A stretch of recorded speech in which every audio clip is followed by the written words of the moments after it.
Hello student, I hope सब बच्चे अच्छे होंगे और अच्छे से अपनी पढ़ाई कर रहे होंगे। बच्चों, आज हम अपने लॉज ऑफ मोशन चैप्टर के लेक्चर नंबर 14 में आ गए और आज के लेक्चर में बच्चों हम लोग कुछ न्यूमेरिकल डिस्कस करने वाले हैं। ये न्यूमेरिकल किस टॉपिक पे बेस्ड है, पहले इस बात को डिस्कस कर लेते हैं। तो बच्चों, आपने लेक्चर 12 और लेक्चर नंबर 13 देखा होगा। तो लेक्चर 12 में हमने एक टॉपिक पढ़ा था, real and apparent weight of an object in an elevator और यू कैन से लिफ्ट। ठीक है। और लेक्चर नंबर 13 में हमने एक टॉपिक पढ़ा था बच्चों, कॉन्करेंट फोर्सेस और Lami's theorem. Equilibrium of concurrent forces पढ़ा था और इक्विलिब्रियम ऑफ कॉन्करेंट फोर्सेस पे बेस हमने एक थ्योरम पढ़ी थी नोन एज लैमीज थ्योरम। ठीक है।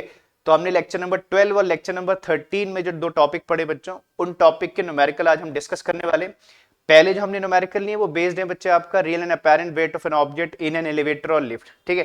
तो चलिए देखते हैं कि आज का पहला न्यूमेरिकल हमारा क्या है। ठीक है। तो न्यूमेरिकल आपको स्क्रीन पर दिख रहा है बच्चों, एक बार मैं रीड कर देता हूं। क्या है क्वेश्चन? बोल रहे a man weighs 70 kg. He stands on a weighing machine in a lift which is moving. ठीक है। तो एक मैन है जिसका मास है 70 केजी, वो एक लिफ्ट के अंदर खड़ा है एक वेइंग मशीन के ऊपर। ठीक है ना। और फिर आपको कुछ केसेस दे रखे हैं। पहला केस बोल रहे हैं कहते विच इज मूविंग, मतलब जो आपकी लिफ्ट है वो मूव कर रही है। कैसे मूव कर रही है? फर्स्ट केस में upward with a uniform speed of 10 metre per second. पहला केस है कि जो लिफ्ट है वो अपवर्ड डायरेक्शन में जा रही है कौन से स्पीड से, और वो स्पीड है 10 metre per second. Second case है downward with a uniform acceleration of 5 metre per second square. फिर सेकेंड केस में आपका क्या है कि लिफ्ट डाउनवर्ड जा रही है, एक्सेलरेट कर रही है कितने से? 5 मीटर पर सेकेंड स्क्वायर से। तीसरा केस बोल रहे हैं upward with a uniform acceleration of 5 metre per second square. फिर तीसरा केस में बोल रहे हैं कि लिफ्ट ऊपर जा रही है कितने एक्सेलरेशन के से? 5 मीटर पर सेकेंड स्क्वायर के कॉन्स्टेंट एक्सेलरेशन से ऊपर को जा रही है। अब आगे क्या बोल रहे हैं देखिए, what would be the reading on the scale in each case. In each case, scale मतलब वेइंग स्केल को बोल रहे हैं बच्चों। ठीक है। तो कहते हैं बताइए इन तीनों केस में जो आपका वेइंग मशीन है उसका स्केल क्या रीडिंग दिखा रहा होगा। और आगे बोल रहे हैं what would be the reading if the lift mechanism failed and it can be it come sorry कि हाँ it came down freely under gravity. फिर एक केस लास्ट में भी बोला है कि बताइए फिर आपका वेट कितना हो जाएगा या रीडिंग कितनी होगी स्केल की जब अगर क्या हो जाए लिफ्ट का मैकेनिज्म फेल हो जाए और लिफ्ट गिरने लगे। तो आपको याद होगा हम सब केसेस पढ़े थे बच्चों। ठीक है। एक बार मैं आपको याद दिला दे रहा हूं कि रियल वेट क्या होता है, अपेरेंट वेट क्या होते हैं। तो हम जैसे अपने वेट को मेजर करते हैं यूजिंग, मान लीजिए हम एक वेइंग मशीन के हेल्प से अपना वेट मेजर कर रहे हैं। तो हमने कहा कि जब हम वेइंग मशीन पे अपने वेट को मेजर करने के लिए खड़े होते हैं तो हम अपने वेट के बराबर क्या करते हैं? वेइंग मशीन पर एक्शन करते हैं। वो एक्शन हमारा रियल वेट होता है बच्चों। और उस एक्शन के अगेंस्ट वेइंग मशीन हम पर एक फोर्स लगाती है जिसे हम क्या बोलते हैं? Reaction force. तो वेइंग मशीन हमारे एक्शन को रीड करके हम पर एक रिएक्शन फोर्स लगाती है। उसी रिएक्शन फोर्स को हम अपना क्या बोलते हैं बच्चों? अपेरेंट वेट बोलते हैं। ठीक है। तो वेइंग मशीन की जो रीडिंग है या स्केल की जो रीडिंग है वो हमारा क्या है? अपेरेंट वेट है। तो आपसे इन सभी केसेस में उस मेन का अपेरेंट वेट पूछ रहे है ना, अपेरेंट वेट। और आपको याद होगा बच्चों हमने कहा था, मैं आपको एक बार याद दिला दे रहा हूं कि अपेरेंट वेट कब चेंज होता है कब चेंज नहीं होता है। अगर लिफ्ट कांस्टेंट स्पीड से मूव कर रही है अप या डाउन तो आपका अपेरेंट वेट आपके रियल वेट के बराबर रहेगा। और अगर लिफ्ट क्या कर रही है? एसलरेट कर रही है, एसलरेट करते हुए ऊपर को जा रही है तो आपका अपेरेंट वेट आपके रियल वेट से ज्यादा हो जाएगा। ठीक है ना। और इस केस में आपका वेट होगा m इंटू जी प्लस है, where a is the acceleration of the elevator you can say lift which is moving upward. फिर जब लिफ्ट डाउनवर्ड जाएगी तो आपका वेट, अपेरेंट वेट आपके रियल वेट से आपको मतलब अपेरेंट वेट डिक्रीज हो जाएगा as compare to real weight, और वो होगा इस केस में r इंटू जी माइनस है। और हमने कहा था कि जब लिफ्ट फ्रीली फॉल करती है, मैंने आपको बहुत से केसेस बताए थे, आप चेक करना बच्चों। अगर किसी बच्चों ने डायरेक्ट न्यूमेरिकल देख रहे हैं और थ्योरी नहीं जानते तो लेक्चर नंबर 12 हमारा देखना। लेक्चर नंबर 12 में हम सब केसेस हमने डिस्कस किए थे। फिर हमने लास्ट में केस पढ़ा था कि अगर लिफ्ट क्या हो जाए है ना, एक्सीडेंटली क्या हो जाए, लिफ्ट गिरने लगे, फ्रीली फॉल करने लगे, तो उस केस में हमारा वेट क्या होता है बच्चों? जीरो हो जाता है, मतलब अपेरेंट वेट जीरो हो जाता है। तो वही सब केसेस यहां पर पूछ रहे हैं। चलिए पहले केस की बात करते हैं। ठीक है। इसका सॉल्यूशन देखते हैं बच्चों क्या है। तो अब बच्चों ध्यान देना, इसका सॉल्यूशन समझिएगा। हम पहले केस में जा रहे हैं। देखो पहले तो मैं उस मेन का मास लिख दे रहा हूं, ठीक है ना। मास कितना दिया है बच्चों हमको, मेन का 70 kg। मास समझते हैं, amount of the matter contain in a body is called its mass, ठीक है।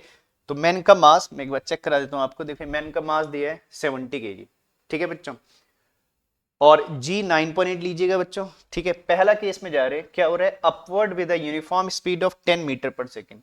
तो पहले केस में क्या हो रहा है कि जो लिफ्ट है वो अपवर्ड मूव कर रही है कितने की स्पीड से, 10 मीटर पर सेकेंड की स्पीड से अपवर्ड मूव कर रही है, ठीक है बच्चों। तो लिफ्ट एक कॉन्स्टेंट स्पीड से मूव कर रही है और अपवर्ड जा रही है। देखो बच्चों एक बात ध्यान देना, अगर लिफ्ट कॉन्स्टेंट स्पीड से मूव कर रही है तो हमारा रियल वेट हमारे अपेरेंट वेट के बराबर होगा, चाहे लिफ्ट अपवर्ड जाए चाहे लिफ्ट डाउनवर्ड जाए। इस केस में वेट चेंज नहीं होता है, आपका अपेरेंट वेट आपके रियल वेट के बराबर होगा। तो इस केस में आपका और अपेरेंट वेट को हम क्या बोलते हैं, reaction force exerted by the weighing scale on the object, या कैन से मैन, उसे हम आर से लिखते हैं बच्चा।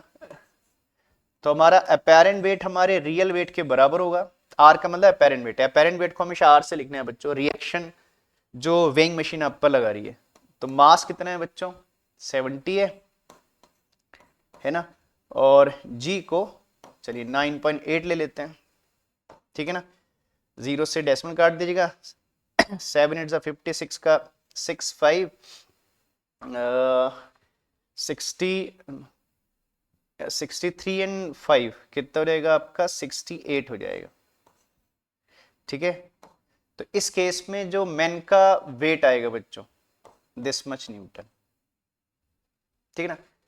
आप इसे चाहो तो किलोग्राम फोर्स में कन्वर्ट कर सकते हो, जी से अगर डिवाइड करोगे तो 70 किलोग्राम फोर्स भी आ जाएगा। चलिए हम न्यूटन में लिख देते हैं बच्चों, ठीक है। तो 686 न्यूटन क्या आ जाएगा, इस केस में वेट आ जाएगा जब लिफ्ट क्या कर रही है, अपवर्ड जा रही है कांस्टेंट स्पीड से, ठीक है। तो याद रखना कि जब लिफ्ट अपवर्ड या डाउनवर्ड कांस्टेंट स्पीड से मूव करेगी तो आपका जो अपेरेंट वेट है आपके रियल वेट के बराबर होगा, और रियल वेट जानते हो कितना होता है, m इंटू जी, ठीक बच्चों।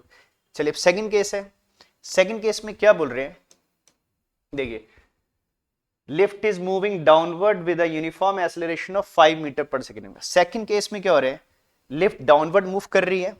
अब सेकंड केस है कि लिफ्ट डाउनवर्ड जा रही है, और कितने एक्सेलरेशन से जा रही है बच्चों, एक्सेलरेशन दे रखा है, this is 5 metre per second square.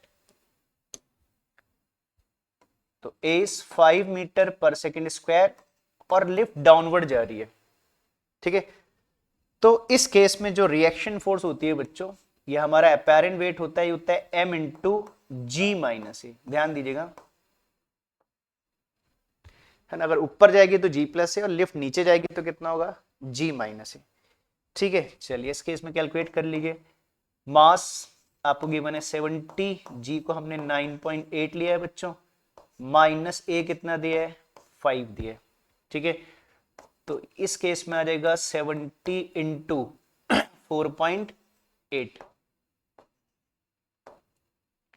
ठीक है। 70 इंटू 4.8, 0 से डेसिमल काट दीजिएगा, कितना आ जाएगा, 7 से इसको मल्टीप्लाई कर लीजिए बच्चों, तो कितना हो जाएगा, 7 8 जा 56 का 6 5, फिर 28 एंड 5 कितना हो जाएगा आपका 33, तो 336 न्यूटन, ठीक है ना।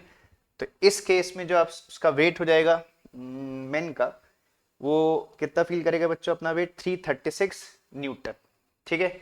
चलिए सेकंड केस हो गया, अब बात करते हैं थर्ड केस की, बात कर लेते हैं कि थर्ड केस में क्या होगा। तीसरा केस पहले रीड कर लेते हैं बच्चों, क्या बोल रहे हैं, अब लिफ्ट ऊपर को जा रही है with the uniform acceleration of 5 metre per second square. तीसरे केस में लिफ्ट ऊपर को जा रही है, और आप जानते हो बच्चों लिफ्ट ऊपर को जाएगी और एक्सेलरेट करेगी ऊपर जाते टाइम, तो इस केस में आपका अपेरेंट वेट एक्चुअल वेट से बढ़ जाएगा। और इस केस में वेट क्या लिखते हैं आप जानते हो, अपेरेंट वेट को आर से लिखेंगे, कितना होगा, m इंटू जी प्लस ए। थ्योरी चेक करिएगा बच्चों, हमने सब केसेस डिस्कस किए थ्योरी में, लेक्चर नंबर 12 मैंने आपसे कहा था देखिएगा, तभी आप न्यूमेरिकल समझ पाओगे, थ्योरी आनी चाहिए बच्चों पहले। तो ठीक है, इसको कैलकुलेट कर लेते हैं बच्चों, कितना रहेगा, m 70 g 9.8 प्लस ए आपका दिया है, इस केस में भी, इस केस में 5 ही है बच्चों। देखो एक्सेलरेशन है 5, ठीक है, दोनों केस में एक्सेलरेशन 5 ही है, बस इस बार लिफ्ट ऊपर को जा रही है, ठीक है। तो कितना रहेगा 70 इंटू 14.8, ठीक है ना, ये आ जाएगा 14.8, ठीक है। इसको भी कैलकुलेट कर लीजिए बच्चों, 0 से डेसिमल काट दीजिएगा, अब 7 से मल्टीप्लाई कर लीजिए, 7 8 56 का 6 5 28 एंड 5 33 का 3 3 7 एंड 3 10 हो जाएगा, तो 1036 न्यूटन। इस केस में आपका वेट हो जाएगा बच्चों 1036 न्यूटन, वो मैन इतना अपना वेट फील करेगा, ठीक है। 3 केस हो गए। एक केस उसने, ये 4th केस नहीं है, लेकिन उसने एक इसी 3rd पार्ट में एक बात और पूछ रहे हैं बच्चों ना, इसी 3rd पार्ट में देखिए, बोल रहे हैं what would be the reading if the lift mechanism fail and it came down freely under gravity, ठीक है। जैसे देखिए यहां पर लिफ्ट डाउनवर्ड मूव करिए कितने एक्सेलरेशन से, 5 के एक्सेलरेशन से। अब अभी भी लिफ्ट जब फ्रीली फॉल करेगी तो डाउनवर्ड जाएगी, अब एक इसके बराबर हो जाएगा बच्चों, जी के बराबर हो जाएगा, ठीक है। तो आप इस केस में कह सकते हो कि जो भी आपने डाउनवर्ड वाला एक केस लिखा था बच्चों, जी माइनस ए लिखा था ना, अब इस केस में जब लिफ्ट डाउनवर्ड जाएगी तो क्या हो जाएगा आपका, ए जी के बराबर हो जाएगा, जी माइनस जी कितना 0, तो है ना, इस केस में वेट कितना आ जाएगा 0। मैं इसे 4th केस मान लेता हूं बच्चा, मैंने इसको 4th केस मान लिया, ठीक है। तो इस केस में जब लिफ्ट डाउनवर्ड जाएगी तो इस केस में आपका एक इसके बराबर हो जाएगा बच्चों, जी के बराबर हो जाएगा, तो फिर आर इज इक्वल टू कितना होता है, एम इंटू जी माइनस ए, और ए को आप जी पुट कर दोगे तो कितना हो जाएगा जी माइनस जी, तो कितना हो जाएगा आपका 0, ठीक ना, न्यूटन। तो इसे बोलते हैं वेटलेसनेस की सिचुएशन। जब तक है ना वो लिफ्ट फ्रीली फॉल करती रहेगी, आपको लगेगा आपका वेट क्या हो गया बच्चों, 0 हो गया, आपको वेटलेसनेस की क्या रहेगी, सिचुएशन आएगी, ठीक है ना। तो 2 मेन केस है, ध्यान करिए कि जब लिफ्ट कहां जाएगी बच्चों, नीचे जाएगी, तो आपने जी को जी माइनस से लिखना है, जैसे नॉर्मल वेट में आप एम जी लिखते हो, तो इस केस में जी माइनस लिखोगे, और अगर लिफ्ट ऊपर जा रही है, एक्सेलरेट कर रही है, तो उस केस में हमारा अपैरेंट वेट होगा एम इंटू जी प्लस ए, और अगर कांस्टेंट स्पीड होगी तो वेट चेंज आपका नहीं होगा, ठीक है बच्चों। चलो नोट कर लो स्टार्टिंग से, पहले क्वेश्चन नोट कर लो, फिर इसका सॉल्यूशन नोट कर लेना, ठीक है बच्चों। स्क्रीन को पॉज करके स्क्रीनशॉट ले लो, या स्क्रीन को पॉज करके आप उसे ठीक है नोट डाउन कर सकते हो। चलिए नोट करेंगे जल्दी से, फिर नेक्स्ट क्वेश्चन में चलेंगे।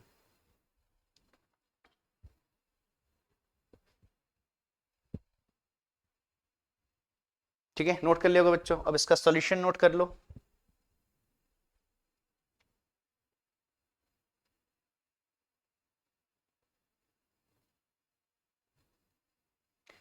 ये 4th केस याद रखना बच्चों, ये 4th केस मैंने वो लास्ट में जो उसने एक लास्ट पैरा में जो बोला उसने, उसको मैंने 4th केस मान लिया, ठीक है। 3rd केस के बाद उसने बोला था ना, ये मैं एक बार दिखा देता हूं, तो इसको मैंने 4th केस माना है, ये जो क्वेश्चन मार्क के बाद what would be the reading लिखा है इसने, ठीक है, इसको मैंने 4th केस मान लिया। चलो बच्चों अब नेक्स्ट क्वेश्चन में चलते हैं फिर, ठीक है। चलिए इसी टॉपिक पे बेस्ड एक क्वेश्चन हमने और लिया है, ये क्वेश्चन सब एनसीईआरटी क्वेश्चन है बच्चों, है ना। तो अब समझना बच्चों ये क्या बोल रहे हैं ध्यान दीजिएगा, पहले क्वेश्चन एक बार रीड कर लेते हैं। इस बार एक मंकी की बात कर रहे हैं, पिछली बार मैन की बात करी थी, ठीक है। क्या बोल रहे हैं, monkey of mass 40 kg climbs on a rope which can stand a maximum tension of 600 Newton. तो एक मंकी है जो क्या कर रहा है, रोप पकड़ के ऊपर को है ना क्लाइम कर रहा है, ऊपर को जा रहा है, रोप है ना, रोप के सहारे जा रहा है, और जिस रोप के सहारे वो जा रहा है, रोप बंदी होगी ऊपर से, तो वो रोप मैक्सिमम कितने टेंशन बियर कर सकती है, 600 न्यूटन। अगर टेंशन 600 न्यूटन से ज्यादा हो गई तो रोप ब्रेक कर जाएगी, ठीक है। कहता है देखिए in which of the following cases will the rope break, कहते हैं आपने बताने कि इन सभी केसेस में किस केस में रोप ब्रेक करेगी और किस केस में रोप ब्रेक नहीं करेगी। तो जैसे मैंने कहा जिस केस में टेंशन 600 से न्यूटन से ज्यादा हो जाएगी उस केस में रोप ब्रेक कर जाएगी, और जिस केस में टेंशन 600 न्यूटन से कम रहेगी उस केस में रोप ब्रेक नहीं करेगी, ठीक बच्चों। तो वो केसेस क्या क्या है देखिए, बोले ना in which of the following cases will the rope break, फिर लिखा है द मंकी, अब पहला पार्ट है climbs up with an acceleration of 5 metre per second square, ठीक है। तो अगर मंकी क्या करेगा, 6 के एक्सेलरेशन से ऊपर को जाएगा तो क्या होगा। फिर दूसरा केस है climb down with an acceleration of 4 metre per second square. फिर अगर वो 4 के एक्सेलरेशन से नीचे को जाएगा तो इस केस में क्या होगा, बाकी आप देख रहे हो। फिर उसने बोला है climbs up with uniform speed of 5 metre per second. फिर falls down the rope nearly freely under gravity. फिर आपसे बोल रहे हैं take g is equal to 10 metre per second square. हमने पिछले केस में जी को 9.8 लिया था, क्योंकि जी को बोला नहीं था तो 9.8 लेना चाहिए। अब इस केस में जी को उन्होंने इजी करने के लिए आपको जी 10 दिया है। और एक चीज और बोल रहे हैं, ignore the mass of the rope, ठीक है ना। तो मान दें कि एक लाइट रोप है जिसके हेल्प से वो क्लाइंब कर रहे हैं, ठीक है बच्चों। चलो समझना, इसके भी सॉल्यूशन समझ लेना, अगली शीट में कर लेते हैं सॉल्यूशन को। तो अब ध्यान देना बच्चा,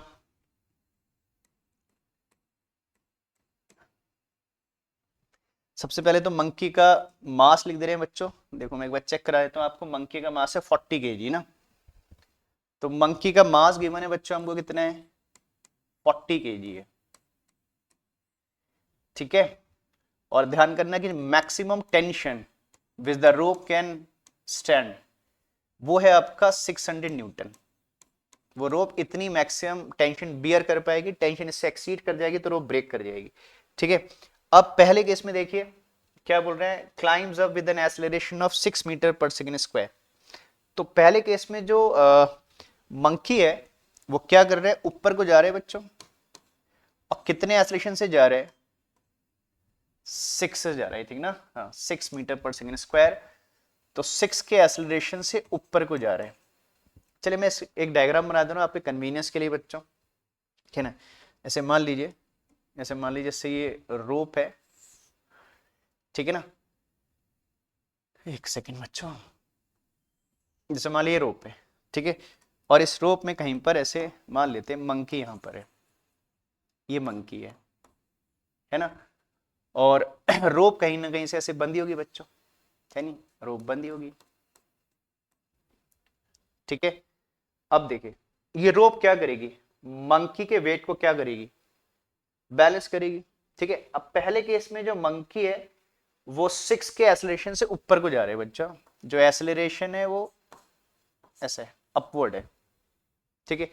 तो आप इस केस में जानते हो बच्चों, अब देखिए इस केस में मंकी का जो अपेरेंट वेट होगा कितना होगा बच्चों, इस केस में वेट कितना एक्ट करेगा, ये हो जाएगा एम, ये एम स्टैंड फॉर मंकी, और ये देखो स्मॉल है मंकी का मास है, वो एम मैंने मंकी के लिए लिखा है, तो कितना होगा एम इंटू जी प्लस ए हो जाएगा। और इसी के अगेंस्ट क्या प्रोड्यूस होगी बच्चों, स्ट्रिंग में टेंशन प्रोड्यूस होगी, है ना। टेंशन वेट के अगेंस्ट प्रोड्यूस होगी, तो इस केस में जो टेंशन होगी वो मंकी के अपेरेंट वेट के बराबर होगी, और अपेरेंट वेट इस केस में मंकी का क्या होगा बच्चों, एम इंटू जी प्लस, याद है ना। अगर कोई सिस्टम ए एक्सेलरेशन से ऊपर को जा रहा है, ठीक है, तो उस केस में वेट कितना होता है, एम इंटू जी प्लस है, ठीक है। तो इस केस में जो टेंशन होगी बच्चों, टेंशन कैलकुलेट कर लेते हैं। इस केस में टेंशन कितनी आएगी, तो T इज इक्वल टू कितना होगा, मतलब T जो होगा वो मंकी के अपेरेंट वेट के बराबर होगा, जिसे हम रिएक्शन भी कहते हैं। और इस केस में रिएक्शन कितनी होगी, m इंटू जी प्लस ए, ठीक बच्चों। मंकी का मास कितना है, 40 है, जी कितना है 10 दिया था आपको याद होगा बच्चों, और ए कितना है 6, ठीक है। तो कितना हो गया 40 इंटू 16, तो क्या हो जाएगा बच्चों 640 न्यूटन, ठीक है। तो इस केस में जो आपका, मैं एक बार चेक कर लेता हूं कि हमने कहीं ऊपर ही जाना ना, देखो अपवर्ड विद एन एक्सेलरेशन, ठीक है सही किया। मेरे को डाउट होता है कहीं डाउनवर्ड तो नहीं जा रहा है, पहले केस में अपवर्ड ही जा रहे हैं बच्चों। अब देखिए जो आपकी टेंशन है वो मैक्सिमम टेंशन से क्या एक्सीड कर गई, तो इस केस में आपकी क्या हो जाएगी, आपकी जो रोप है क्या कर जाएगी, ब्रेक, लिख देना सेंस जो आपकी टेंशन है वो मैक्सिमम टेंशन से क्या कर गई, एक्सीड कर गई, लेकिन देयरफॉर, क्योंकि है ना, लेकिन देयरफॉर रोप विल ब्रेक, तो इस केस में रोप क्या कर जाएगी आपकी, ब्रेक हो जाएगी बच्चों, समझ रहे। तो इस केस में आपकी रोप क्या कर जाएगी, ब्रेक कर जाएगी, पहला केस ये, बात समझ रहे हैं। चलिए अब सेकंड केस की तरफ चलते हैं बच्चों ना, मैं इसी के साइड में सेकंड केस कर लेता हूं। अब सेकंड केस में क्या बोल रहे हैं, सॉरी, सेकंड केस में क्या बोल रहे हैं बच्चों, देखो अब सेकंड केस में बोल रहे हैं climbs down with an acceleration of 4 metre per second square. अब मंकी नीचे को जा रहा है बच्चों, पहले ऊपर को जा रहा था, अब और एक्सेलरेशन कितना है 4 है, तो पहले मैं एक्सेलरेशन लिख देता हूं। तो सेकंड केस में जो मंकी का एक्सेलरेशन दिया है वो कितना है बच्चों, 4 मीटर पर सेकेंड स्क्वायर। और इस बार मंकी कहां जा रहा है बच्चों, नीचे को जा रहा है, ठीक है ना, इस बार मंकी नीचे को जा रहा है।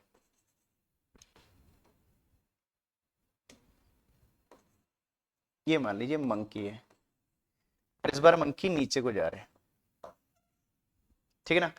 तो जानते हैं बच्चों इस केस में जो आपका अपेरेंट वेट होगा ना, इस केस में कितना होगा, मंकी का मास है m, और जानते हो जब डाउनवर्ड एक्सेलरेशन डाउनवर्ड डायरेक्शन में होगा तो वेट कितना होगा m इंटू जी माइनस ए। इसी के अगेंस्ट क्या प्रोड्यूस हो जाएगी, आपकी टेंशन प्रोड्यूस हो जाएगी, ठीक है। तो इस केस में जो टेंशन होगी वो वेट के अगेंस्ट होगी, और जो कितना होगा m इंटू जी माइनस ए। मास है 40, जी 10, ए आपका 4 है, ठीक बच्चों। तो 40 इंटू कितना 6, तो कितना आ गया 240 न्यूटन। तो देखो बच्चों इस केस में तो टेंशन बहुत कम है नहीं, इस बार टेंशन 240 है और मैक्सिमम टेंशन से काफी लेस है, ठीक है। तो इस केस में लिख दोगे सेंस आपकी जो टेंशन है, जो टेंशन प्रोड्यूस हो रही है वो जो टेंशन की लिमिट है उससे कम है, इसलिए therefore rope will not break. तो इस केस में रोप ब्रेक नहीं करेगी, ठीक है बच्चों, समझ रहे, ठीक। तो दूसरा केस ही हो गया, 240 न्यूटन टेंशन हो गई जो लिमिट से बहुत कम थी, इसलिए इस केस में वो इजीली क्या कर जाएगा, नीचे, है ना, क्लाइम डाउन कर जाएगा।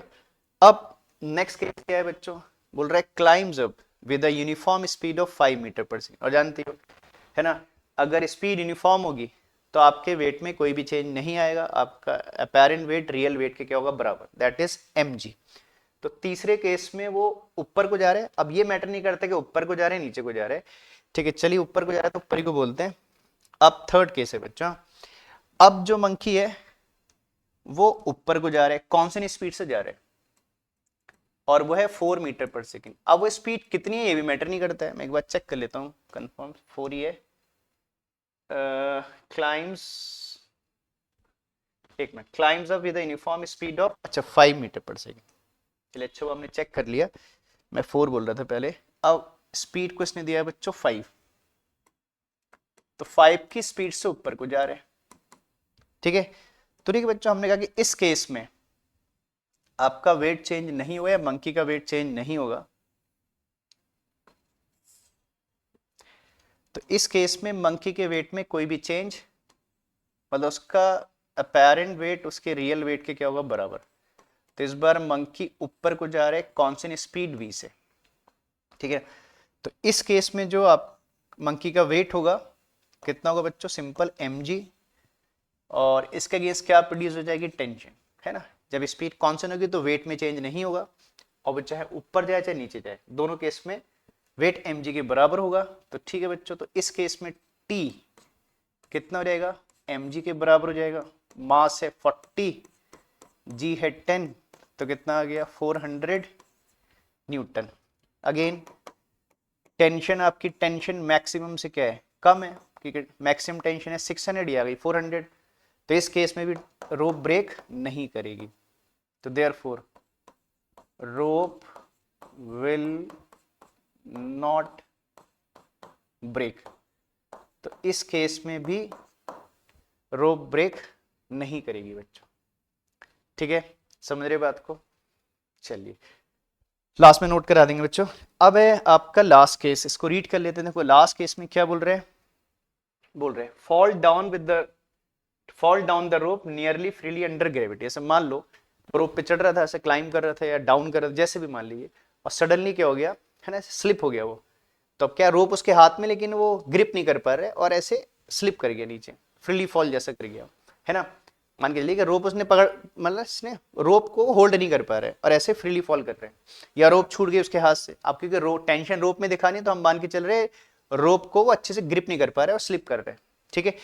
तो इस केस में क्या होगा, लास्ट केस में बच्चों, मतलब आप ये कह लो वो नीचे जा रहे हैं कितने एसेशन से, जो ए है जी के बराबर हो जाएगा, ऐसे बोल लीजिए ना।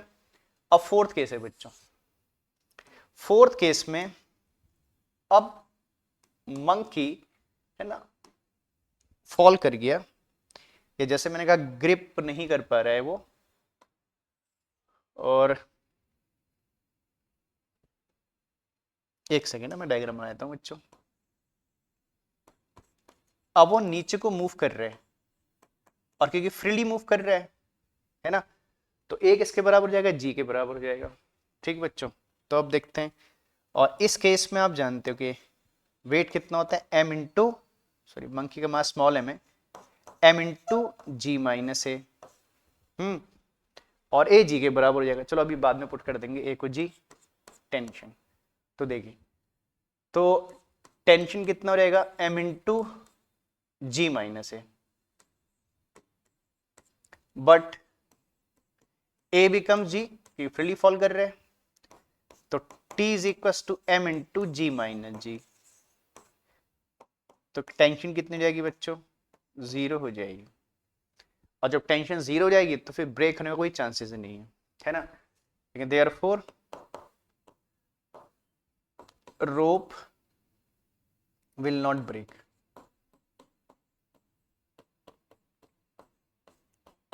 ठीक है बच्चों,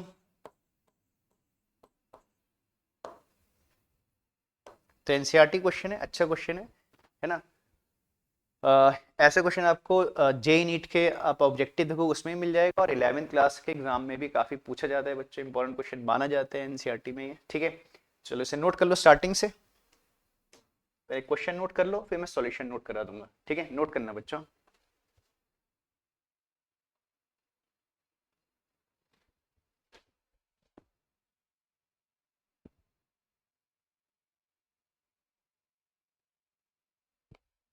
चलो अब सॉल्यूशन नोट कर लो बच्चों उसका।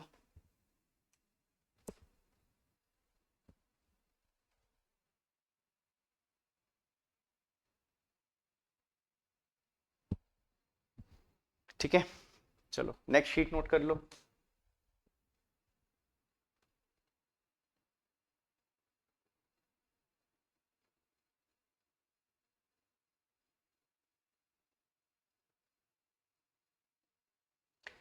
ठीक है, चलो बच्चों, तो ये हमारे दोनों क्वेश्चन किस पे बेस्ड थे, आपका real and apparent weight of an object. अब जैसे मैंने कहा कि हमने लेक्चर नंबर 13 में एक टॉपिक पढ़ा था बच्चों, कॉन्करेंट फोर्सेस क्या होती हैं, इक्विलिब्रियम ऑफ कॉन्करेंट फोर्सेस क्या होता है, और उस पर बेस हमने एक थ्योरम पढ़ी थी, लैमिस थ्योरम, ठीक है, जो इक्विलिब्रियम के केस में लगती है। तो उस पे बेस हमने कुछ न्यूमेरिकल लिए, अब उन न्यूमेरिकल को देख लेते हैं बच्चों। ठीक है ना, देखिए, तो समझिए, पहले मैं एक बार क्वेश्चन आपको रीड करवा देता हूँ, क्या बोल रहे हैं देखिए। बोल रहे हैं mass of 6 kg is suspended by a rope of length 2 metre from a ceiling, ठीक है। तो एक रोप है, 2 मीटर लेंथ की एक रोप है, सीलिंग से हैंग कर रही है, और उससे एक वेट हैंग कर रहा है, मतलब सीलिंग से सस्पेंडेड है और उससे एक वेट हैंग कर रहा है, कितने का, 6 kg का, ठीक है बच्चों। बोल रहे हैं a force of 50 Newton in the horizontal direction is applied at the mid point of the rope। अब हम रोप को बीच में से पकड़कर, जैसे ना 2 मीटर की रोप है, तो 1 मीटर पे आपने इसको रोप को पकड़ा और उसको हॉरिजॉन्टली खींच रहे हो ऐसे, ठीक है ना। बोल रहे हैं और कितनी फोर्स लगा रहे हैं, पुल करने के लिए 50 न्यूटन की फोर्स लगा रहे हैं, ठीक है। तो कहते हैं what is the angle the rope makes with the vertical in equilibrium. जैसे आपने इसको पुल किया और एक पॉइंट पर पुल करते करते आप रुक गए, एक पॉइंट पर आपने होल्ड कर लिया, ठीक है। तो जब होल्ड करोगे तो मोशन खत्म हो जाएगी, तो सिस्टम इक्विलिब्रियम में आ जाएगा, ठीक है ना। और तो बोल रहे हैं कि जब आपने उसको हर पुल करते करते एक पॉइंट पर रोक दिया, जब आपने रोका तो सिस्टम इक्विलिब्रियम में आ गया, तो उस टाइम वो रो वर्टिकल से कितना एंगल बना रही थी, वो आपसे एंगल पूछ रहे हैं। बोल रहे हैं जी को 10 ले लीजिएगा और रोप के मास को नेग्लिजिबल मान लीजिएगा, ठीक है। चलिए बच्चों, डायग्राम बेस्ड क्वेश्चन है, तो पहले इसका डायग्राम समझ लेते हैं। ये भी क्वेश्चन एनसीईआरटी है बच्चों, है ना, ध्यान दीजिएगा। क्या है, इसने क्या बोला कि एक रोप है, देखो दो स्टेजेस है, जैसे मान लो पहले एक रोप है बच्चों, ऐसे एक रोप है जो ऐसे किसी ऐसे सीलिंग से हैंग कर रही है, ये मान लो सीलिंग है और इससे एक रोप हैंग कर रही है, और इस रोप से हमने एक 6 kg का वेट क्या कर रखा है, सस्पेंड किया हुआ है। ठीक है, चलो एक वेट बना लेते हैं बच्चों, कितने का, एक 6 kg का वेट ऐसे हैंग किया हमने इससे, ठीक है, ऐसा। और इसकी जो लेंथ है वो कितनी है, 2 मीटर है इस रोप की। अब क्या कर रहे हैं, देखो अब इसके मिड में, है ना, मिड पॉइंट पर एक फोर्स लगा रहे हैं, बोल रहे हैं ना, आप क्या कर रहे हो, अब इस रोप पर एक फोर्स लगा रहे हो हॉरिजॉन्टली मिड में, हाँ 6 न्यूटन, सॉरी 50 न्यूटन की एक फोर्स लगा रहे हैं,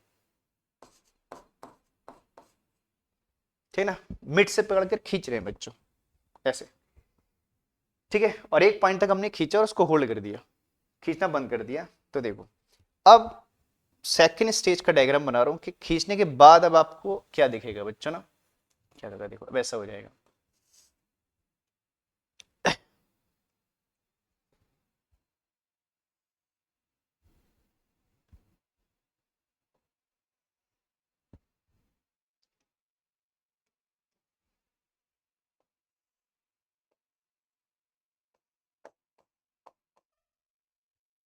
देखिए ऐसा हो जाएगा ना बच्चों, देखो जो मिड हाफ की नीचे वाला पार्ट है वो तो वर्टिकली हैंग करेगा, ग्रेविटी पुल करेगी वर्टिकली, और जो अपर हाफ है it makes some angle with the क्या, वर्टिकल, वही एंगल हमसे पूछ रहे हैं बच्चों,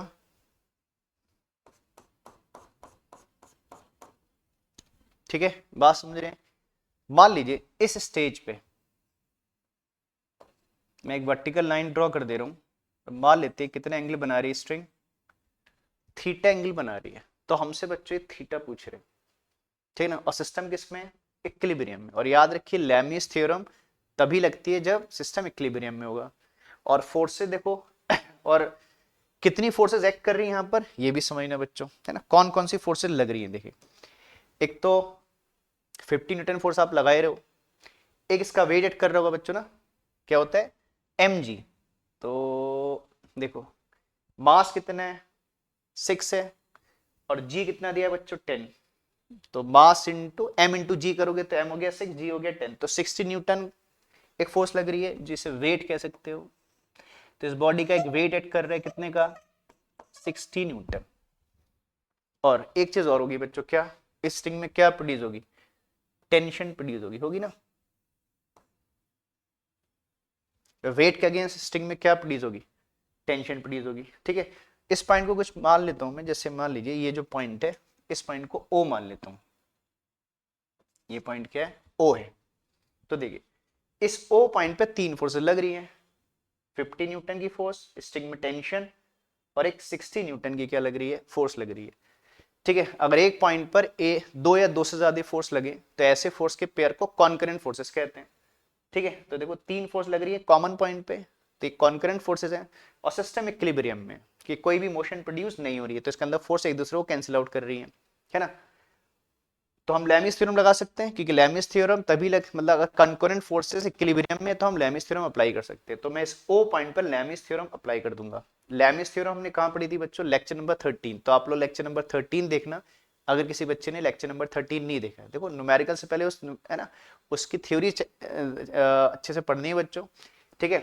तो मैं थ्योरी बता चुका हूं, तो मैं सीधे लैमिस थ्योरम लगाऊंगा। अच्छा लैमिस थ्योरम के लिए क्या चाहिए होता है बच्चों, आपको फोर्सेस चाहिए और उनके अपोजिट एंगल चाहिए, ठीक है, फोर्स और उनके अपोजिट एंगल। जैसे ध्यान देना बच्चों, अब इन एंगल को समझना, ध्यान दीजिएगा, जैसे 50 न्यूटन के अपोजिट मुझे एंगल चाहिए, फिर टेंशन के अपोजिट, देखो टेंशन के अपोजिट एंगल तो आपको दिख रहा है कितना होगा, 90 डिग्री है ना बच्चों, देखो ये एंगल 90 डिग्री है, तो क्लियर है। तो टेंशन के अपोजिट तो एंगल की हॉरिजॉन्टल है वर्टिकल है, तो एंगल 90 डिग्री हो गया। बाकी एंगल आपको चेक करने हैं, ठीक है। तो उस एंगल के लिए क्या करोगे, समझ, जैसे मैं यहाँ पर एक हॉरिजॉन्टल लाइन सपोज ड्रॉ कर लेता हूँ इस ओ पॉइंट से, एक सेकेंड ओ को जरा किनारे लिख देता हूँ बच्चा,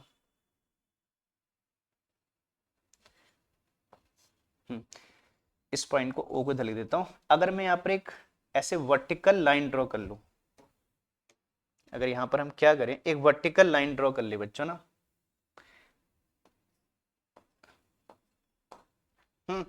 अगर ये एंगल थीटा है तो ये एंगल भी थीटा होगा ना बच्चों, होगा। देखिए ये थीटा, तो उसका ऑल्टरनेट एंगल थीटा है।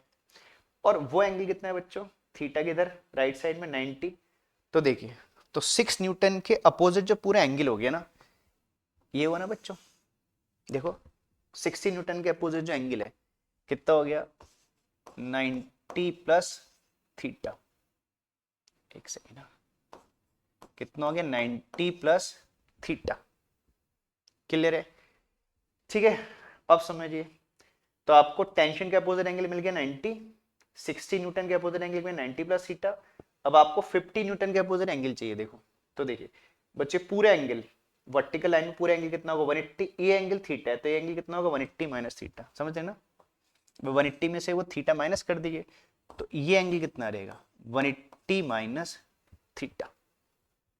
ठीक है, तो लैमिस थ्योरम लगाने से पहले आपको बच्चों ये देखना है कि क्या कौन कौन सी कॉन्करेंट फोर्सेज लग रही है और उनके अपोजिट एंगल क्या है। देखो हर फोर्स के अपोजिट एंगल मिल गया आपको। टेंशन के अपोजिट 90 एंगल हो गया, 60 न्यूटन के अपोजिट 90 प्लस थीटा, और 50 के अपोजिट कितना हो गया, 180 माइनस थीटा। तो अब मैं क्या कर सकता हूं बच्चों, ओ पॉइंट पर ना, ये जो ओ पॉइंट है इस पर लैमिस थ्योरम लगा दूं, तो क्या बोलेंगे, ऑन अप्लाइंग लैमिस थ्योरम। अब मैं लैमिस थ्योरम लगा रहा हूं बच्चों, है ना, ओ पॉइंट पर, तो बोलेंगे on applying Lami's theorem, on applying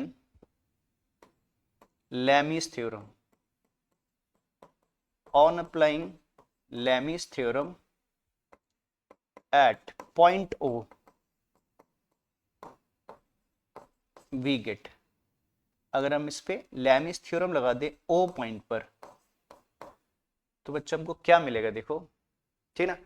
चलिए पहले मैं टेंशन वाली फोर्स लिख दे रहा हूं। क्या होता है, याद होगा बच्चों आपको, लैमिस थ्योरम कैसे लगाते हैं, क्या पहले फोर्स लिखते हैं, जैसे टेंशन इज अ फोर्स, है ना, force over sine of the angle opposite to that force, जो कितना है बच्चों, 90 डिग्री। तो T अपॉन साइन 90 डिग्री, सही है, इज इक्वल टू, फिर कोई भी दूसरी फोर्स ले लीजिए। चलिए मैं 50 न्यूटन की फोर्स ले ले रहा हूं, कितना आएगा, 50 over sine of the angle opposite to, कितना एंगल है 50 के अपोजिट, 180 माइनस थीटा। तो इज इक्वल टू कितना रहेगा, साइन 180 माइनस थीटा। ठीक है बच्चों, चलिए ऐसी लास्ट फोर्स क्या है, 60 है। अभी मैं सभी फोर्स लिख रहा हूं, अगर किसी की नीड नहीं होगी भाई इक्वल में कोई भी चीज एक उसको छोड़ सकते हो, देख लेंगे। अभी अभी सब लिखिए पहले स्टार्टिंग में। तो 60 अपॉन 60 का अपोजिट कितना एंगल, 90 प्लस थीटा। तो 60 अपॉन साइन 90 प्लस थीटा। समझ रहे हो बच्चों? ठीक है, चलिए इसको फर्दर सॉल्व कर लेते हैं, एक बार चेक करा देता हूं मैं आपको। तो टी अपॉन साइन 90 कितना रहेगा, 1, साइन 90 1 हो जाएगा। 50 अपॉन साइन 180 माइनस थीटा, समझते हो बच्चों, थे ना, हमने मैथमेटिकल टूल्स में ASTC क्वाड्रेंट रूल पढ़ा था, तो आपको याद होगा हमने पढ़ा था। तो कौन सा क्वाड्रेंट है ये, सेकंड क्वाड्रेंट है। सेकंड क्वाड्रेंट में साइन थीटा क्या होता है, पॉजिटिव रहता है, और जब यहाँ पर एंगल 90 का इवन मल्टीपल होता है, ट्रिग्नोमेट्रिक रेशियो चेंज नहीं होता है, तो साइन 180 माइनस थीटा कितना रहेगा आपका, साइन थीटा। ठीक बच्चों, तो ये 1 हो जाएगा, ये साइन थीटा रहेगा, और sine 90 plus theta, again second quadrant में चले गए 90 प्लस थीटा, सेकंड क्वाड्रेंट में अगेन साइन थीटा पॉजिटिव होगा, लेकिन कॉस में कन्वर्ट हो जाएगा बच्चों। क्यों? क्योंकि ध्यान दीजिएगा, क्योंकि एंगल 90 का ऑड मल्टीपल है, तो ये कॉस थीटा रहेगा, ये साइन थीटा रहेगा, वो 1 हो जाएगा, और ये कॉस थीटा रहेगा। ठीक है बच्चों, चलिए आगे अगली शीट में ले देते हैं। तो कितना रहेगा, देखिए ये आ जाएगा टी अपॉन, मैंने कहा कि साइन 91 हो गया, अच्छा फिर क्या था, 50 अपॉन साइन 180 माइनस थीटा, तो कितना रहा, sine theta, is equal to 60 upon कितना आ गया, टेन थीटा। समझ ना बच्चों, 60 अपॉन टेन थीटा आ गया। ठीक है ना। अब आपको क्या चाहिए था बच्चों, थीटा चाहिए था। तो देखो मैंने टेंशन अज्यूम की थी, टेंशन लग रही होगी, लेकिन आप टेंशन को आप छोड़ सकते हो, क्योंकि आपको थीटा चाहिए, तो मैं इन दो को इक्वल कर लूं बच्चों, और जीरो से जीरो भी कैंसिल कर दूंगा, ठीक है। तो मैं एक टर्म को छोड़ दे रहा हूँ, फिर बाकी दो टर्म ले ले रहा हूँ, तो कितना रहेगा 5/sin θ, मैंने जीरो से जीरो कैंसिल आउट मान लिया, ठीक है बच्चों, is equal to 6 upon,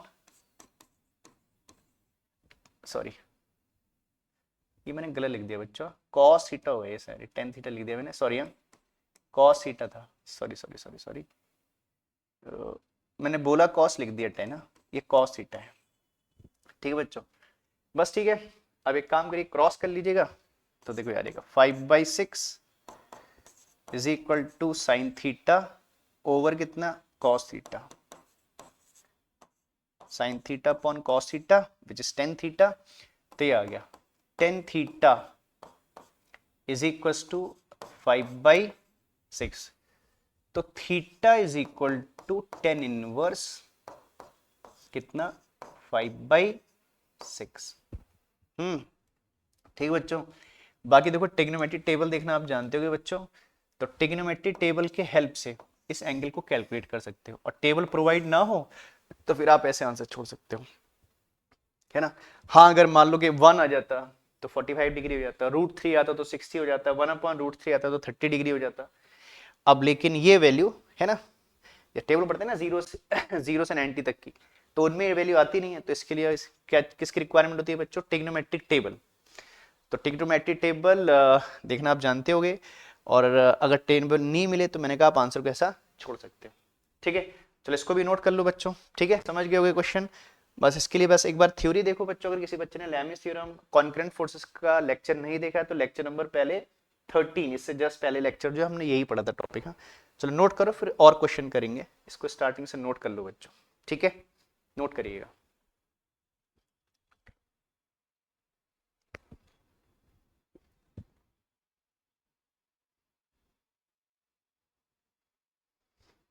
second sheet note कर लो।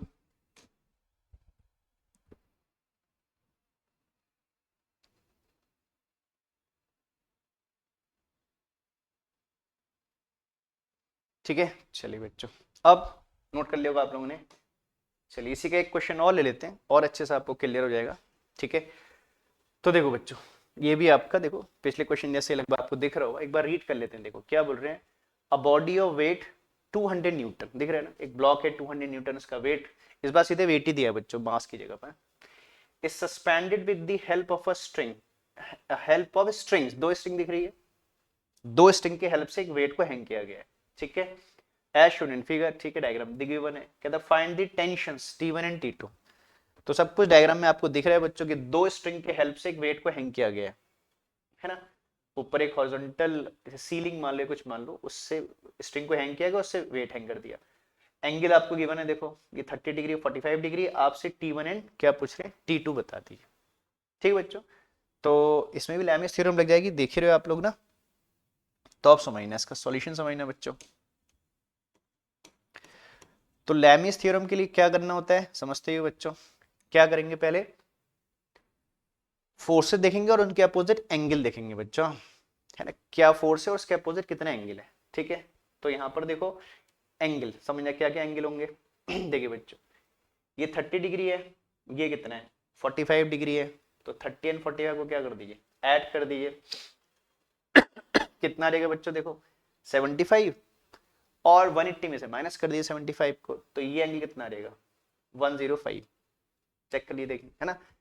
फिर एक बार समझो, वैसे तो आपसे टेंशन पूछा है, और टेंशन पूछ रहे हैं, तो अगर आप इसे नहीं भी लोगे तो चलेगा, लेकिन मैं लिख दे रहा हूं, मैंने कहा मैं लिख सबको रहा हूं, इसकी रिक्वायरमेंट उसको देख लेंगे, ठीक बच्चों। फिर एक बार सुनो, मैंने क्या बोला, एक ट्राइंगल के तीनों एंगल का सम 180 डिग्री होता है, इन दोनों को ऐड करो कितना आ गया आपका 75 आ गया, अब 180 में से 75 माइनस कर दो तो कितना आ गया, ये आपका 10 आ जाएगा 5, है ना, तो ये एंगल आ गया आपका 105,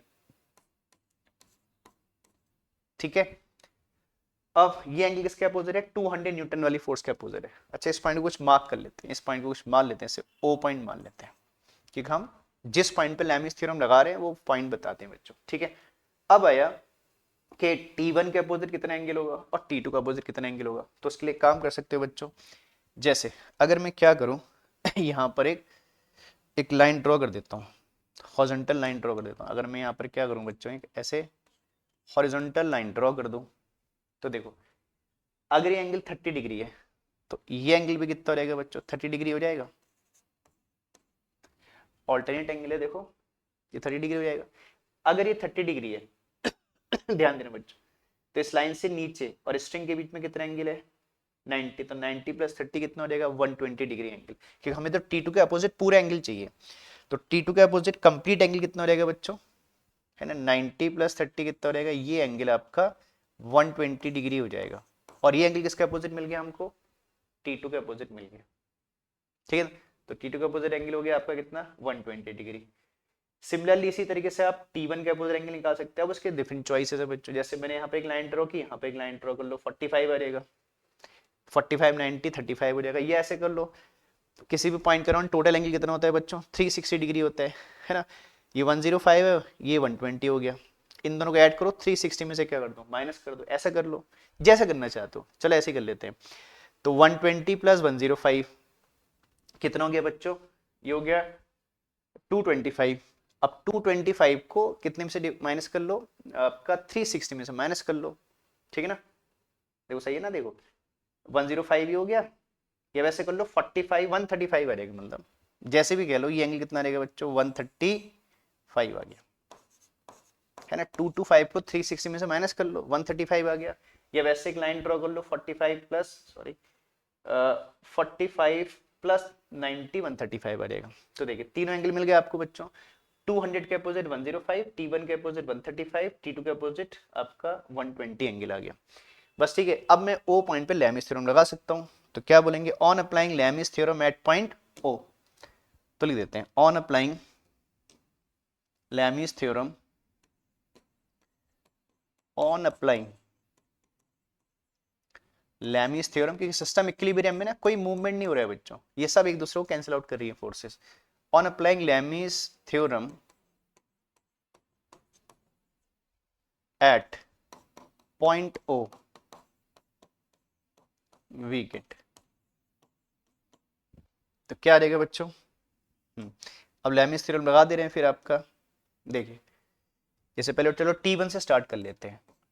T1 एक फोर्स है, और T1 के अपोजिट कितना एंगल है, 135, तो आ जाएगा sine 135, force over sine of the angle opposite to that force, यही लैमिस थ्योरम है। एक बार चेक करना बच्चों, एक बार न्यूमेरिकल से पहले रिवाइज कर लिया करो थ्योरी को, तो लेक्चर में 13 देख लेना इससे पहले। अब आ गया सेकंड, T2 फोर्स है, T2 के अपोजिट कितना एंगल है, 120, तो दिस इज साइन 120 डिग्री, ठीक है ना। फिर तीसरी फोर्स है 200, और इसके अपोजिट कितना एंगल है बच्चों, 105, साइन 105 डिग्री, समझ रहे। चलिए अब इन एंगल को ब्रेक कर लेते हैं बच्चों, ठीक है। जैसे साइन 135 कॉप साइन 90 प्लस 45, ये 180 माइनस 45, चलो इसको हम 90 प्लस 45 लिख देंगे, ठीक है ना। और साइन 120 को 90 प्लस 30 डिग्री लिख देंगे, और ये 90 प्लस 15 डिग्री हो जाएगा बच्चों ना। चलिए इसको ब्रेक कर लेते हैं, तो आ जाएगा T1 अपॉन, ये आ जाएगा साइन कितना, 90 प्लस 45 डिग्री, ठीक है बच्चों। सिमिलरली इधर चले जाओ, T2 ओवर साइन 120, तो 90 plus 30 degree is equal to 200 over, ये रहेगा साइन 90 प्लस 15 डिग्री, है ना। अब साइन 90 प्लस कॉस हो जाते हैं बच्चों, जानते ही हो, ये तो 10th क्लास से भी पढ़ रहे हो आप लोग। तो cos 45 cos 30 और वो cos 15 आ जाएगा। तो मैं इसको cos के टर्म में लिख देता हूँ सभी को। अगली शीट में चलते बच्चों, तो आ जाएगा T1 अपॉन, पहला कितना था, cos 45 आ रहा है ना शायद, cos 45, फिर सेकंड है T2 अपॉन cos 30 डिग्री, फिर है 200 अपॉन cos 15 डिग्री, ठीक है बच्चों। अच्छा T1 cos 45 की वैल्यू सब बच्चे जानते हैं, कितना होता है 1/√2, फिर T2 cos 30 कितना हो जाता है √3/2। जो साइन 60 की वैल्यू थी वो cos में 30 वैल्यू थी, जानते हो बच्चों। अब रहा थोड़ा सा मैटर किसका, 15 डिग्री, cos 15 की वैल्यू कैसे आएगी, तो इसको मैं अलग से सॉल्व कर देता हूँ। इसके लिए आइडेंटिटी आपको लगानी पड़ेगी, मैं डायरेक्ट भी वैल्यू लगा सकता हूँ, नहीं लगा रहा हूँ, आपको चेक करा देता हूँ, इससे आपको एक बात याद भी आ जाएगी बच्चों। चलिए cos 15 डिग्री की वैल्यू कैसे निकालोगे बच्चों, तो इसके लिए एक आइडेंटिटी यूज करेंगे, cos a माइनस बी या cos a प्लस बी। मतलब आपने 15 डिग्री को दो ऐसे एंगल में ब्रेक करने जिसके वैल्यू आप जानते हो, जैसे 45 एंड 30 का डिफरेंस 15 होता है, 60 या 45 का। चलिए मैं इसको 45 एंड 30 लिख दे रहा हूं, तो 45 डिग्री माइनस कितना 30 degree, sorry 15 degree, sorry 13 degree, 30 degree, तो 45 में से 30 माइनस करोगे 15 आ जाएगा। अब इसके लिए cos a माइनस बी की आइडेंटिटी होती है cos a cos b plus sine into sine b, वो आइडेंटिटी लगा देंगे बच्चों। तो आइडेंटिटी होती है cos a मतलब 45 डिग्री, cos b मतलब 30 degree, plus sine a sine b, तो sine 45 degree into sine 30 degree. ठीक बच्चों, अब इसको ब्रेक कर लो, साइन cos 45 कितना होता है 1/√2, cos 30 कितना हो जाएगा √3/2, ठीक है, साइन 45 1/√2 इंटू साइन 30 1/2, ठीक है। अब देखो 2√2 एलसीएम कर लोगे तो ऊपर √3+1 आ जाएगा, ये आ जाएगा बच्चों √3+1 ओवर 2√2, समझ रहे, ठीक है। तो ये आपकी cos 15 डिग्री की वैल्यू आ गई।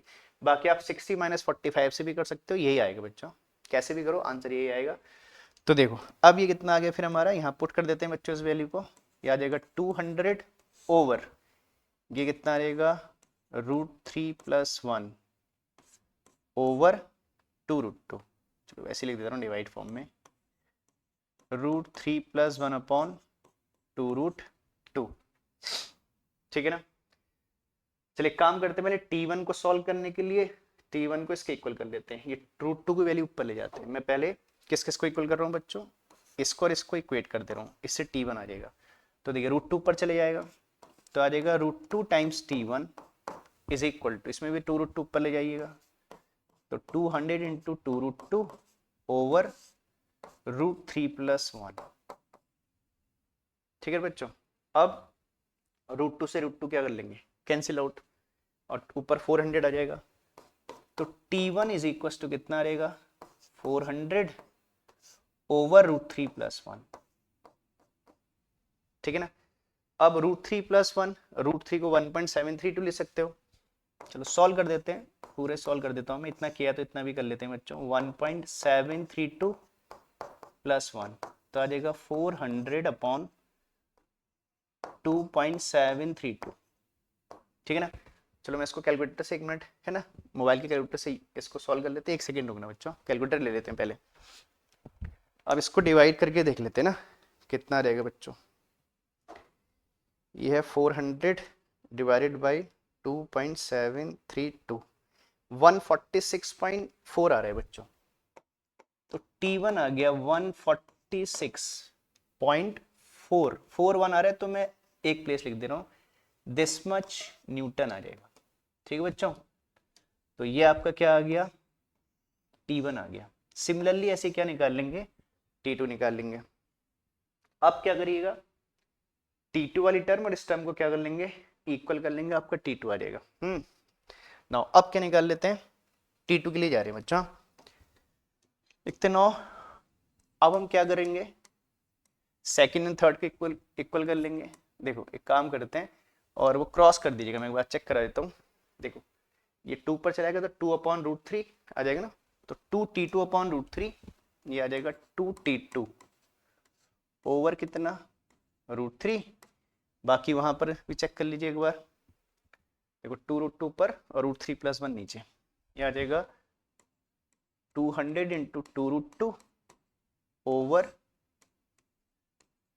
√3+1, है ना।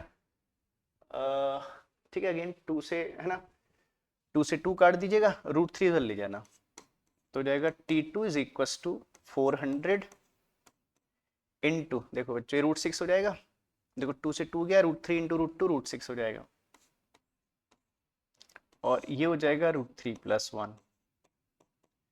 अभी देखो 400 अपॉन √3 + 1 सॉल्व किया था हमने बच्चों, देखो 400 अपॉन √3 + 1 सॉल्व किया था 146.4, तो इसको तो मैं 146.4 लिख दे रहा हूँ इतने पार्ट का, √6 को छोड़कर 146 पॉइंट कितना था 4, 146.4 इंटू √6, इसको भी सॉल्व कर लेते हैं बच्चों ना। चलिए एक सेकेंड रुकिएगा, मैं इसको भी सॉल्व कर देता हूँ।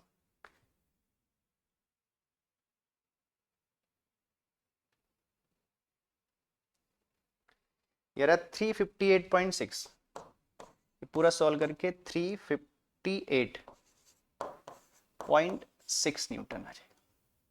ठीक है, दिस इज T2, समझ रहे बच्चों? तो इस तरीके से आपका क्या आ गया, T2 आ गया। ठीक है, तो बस पहले से अच्छे से लैमिस थ्योरम की थ्योरी पढ़िए बच्चों। तो लैमिस थ्योरम क्वेश्चन कोई बहुत कॉम्प्लिकेटेड नहीं है, बस आपको थोड़ा है ना क्या आना चाहिए बच्चों, ये वैल्यू ब्रेक करने से। हमने इसको ब्रेक किया, मैं स्टार्टिंग दिखा देता हूँ, जैसे sin 135, sin 120, 105, इन वैल्यू को ब्रेक करना आना चाहिए। लैमिस थ्योरम लगाना आसान है, इसमें कोई बहुत कॉम्प्लिकेशन नहीं है बच्चों। ठीक है, बस फोर्सेस देखिए कौन कौन सी लग रही है, उसके अपोजिट एंगल क्या है, और एंगल निकालने में ज्योमेट्री है। और ये आपका, अगर किसी बच्चे को ये चीज़ नहीं आती है तो बच्चों हमारा एक मैथमेटिकल टूल्स की एक सीरीज बनी है, मैथमेटिकल टूल्स में जाइएगा, मैथमेटिकल टूल्स का पहला लेक्चर देखिएगा। तो हमने मैथमेटिकल टू के पहले लेक्चर में यही बातें पढ़ी हैं बच्चों, कैसी वैल्यू कैसे सॉल्व करते हैं। ठीक है, तो चेक करना बच्चों। ठीक है, बाकी कोई डाउट रहेगा तो बताइएगा बच्चों। चलिए पहले नोट डाउन कर लीजिएगा, यहाँ से नोट करिए, यहीं से स्टार्ट है क्वेश्चन, नोट करना बच्चों।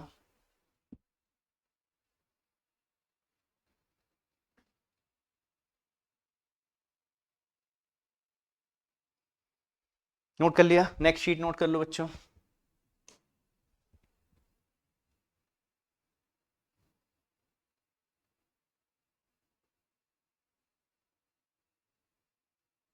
ठीक है, लास्ट शीट नोट कर लो फिर।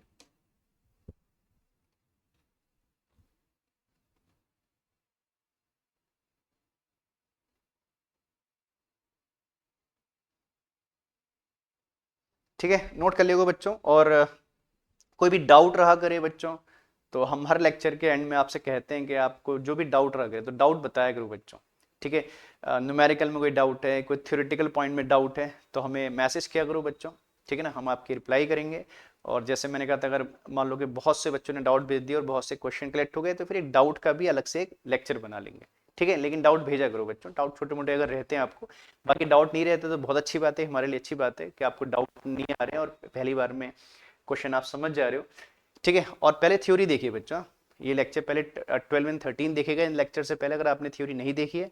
ठीक है, थ्योरी पहले पढ़ेंगे तभी आपको न्यूमेरिकल अच्छे से क्लियर होंगे। ठीक है, तो हमने बच्चों इन दोनों टॉपिक किसके, रियल एंड अपेरेंट वेट और लैमिस थ्योरम के क्वेश्चन थोड़ा थोड़ा डिस्कस कर लिए बच्चों। बाकी हमें लगता है कि इतने क्वेश्चन करने के बाद आप थोड़ा क्वेश्चन अपने आप भी ट्राई किया करो बच्चों, तो बाकी क्वेश्चन आप कर लोगे। फिर भी कोई क्वेश्चन अगर आप करते हो और आपको कहीं डाउट रहता है तो हमें बताइएगा। ठीक बच्चों, तो आज हम इस लेक्चर में इतने ही क्वेश्चन कर रहे हैं। इसके बाद बच्चों हम अगले लेक्चर में, एक टॉपिक होता है क्लास 11 में, काफी इंपॉर्टेंट टॉपिक है, काफी पूछा जाता है 11th के एग्जाम में। एक टॉपिक होता है Newton second law is the real law of motion. इसका मतलब होता है कि हम जैसे आता है कि explain Newton second law is the real law of motion, तो इसको हम ऐसे कहते हैं कि न्यूटन के सेकंड लॉ के हेल्प से हम फर्स्ट लॉ भी प्रूफ कर सकते हैं न्यूटन का, और थर्ड लॉ भी प्रूफ कर सकते हैं, या न्यूटन का first law and third law is contain in the second law. ठीक है, तो बहुत इंपॉर्टेंट टॉपिक है बच्चों। ठीक है, बाकी हम न्यूटन के तीनों लॉ पढ़ चुके हैं, अब हमारी लॉज ऑफ मोशन मतलब न्यूटन लॉज ऑफ मोशन की थ्योरी कंप्लीट हो चुकी है। तो अगले लेक्चर में हम ये टॉपिक डिस्कस करेंगे कि कैसे हम न्यूटन के सेकंड लॉ से फर्स्ट लॉ प्रूफ करेंगे और थर्ड लॉ प्रूफ करेंगे। बाकी उस टॉपिक के बाद हमारे न्यूटन्स लॉज वाले टॉपिक कंप्लीट हो जाएंगे। उसके बाद बच्चों हमारे टॉपिक बचेंगे फ्रिक्शन पे बेस। ठीक है ना, और फ्रिक्शन के बाद इस चैप्टर के एंडिंग में हम एक सेंट्रीपिटल फोर्स का कंसेप्ट पढ़ेंगे, सेंट्रीपिटल फोर्स और फ्रिक्शन के combined application, bending of cycles, bending of car, bend road वाले टॉपिक वगैरह पूछे जाते हैं, ठीक है। तो अभी वो टॉपिक बचे हैं बच्चों इस चैप्टर में ना। हाँ, न्यूटन लॉस ऑफ मोशन वाली हमारी थ्योरी कंप्लीट हो गई, न्यूमेरिकल भी कंप्लीट हो गया, एक Newton second law is the real law of motion मुझे आपको बताना है। तो अगले लेक्चर में उस टॉपिक को डिस्कस करेंगे, फिर उसके आगे हम फ्रिक्शन के टॉपिक पढ़ेंगे, ठीक बच्चों। तो चलिए बच्चों, आज के इस लेक्चर को यहीं एंड करेंगे, और जैसे मैंने कहा अगले लेक्चर में पढ़ेंगे। और जैसे हमारे हर लेक्चर के एंड में आपसे कहते हैं कि बच्चों जब आप वीडियो को देखते हो तो वीडियो को लाइक किया करो, और आपको, ठीक है, इन वीडियो को अगर आपको पसंद आता है और लगता है कि अपने दोस्तों के साथ शेयर कर सकते हो तो उनके साथ शेयर किया करो। जो भी 11वीं क्लास के बच्चे हैं या कोई जेई और नीट की प्रिपरेशन कर रहे हैं बच्चे, तो उनके साथ भी, आपके जानने वाले बच्चे हैं तो उनके साथ भी इन वीडियो को शेयर किया करो। और कोई बच्चे ने सब्सक्राइब नहीं किया है तो उनसे सब्सक्राइब करने के लिए बोला करो कि कभी जब भी हम नया वीडियो डालें तो उनको इस बात की इन्फॉर्मेशन मिल जाए, ठीक है। चलो बच्चों, थैंक यू, और अच्छे से पढ़ाई करो, ठीक है। और अगले लेक्चर में हम जल्दी अब मिलेंगे। चलिए, thank you, take care, next lecture में जल्दी मिलेंगे बच्चों।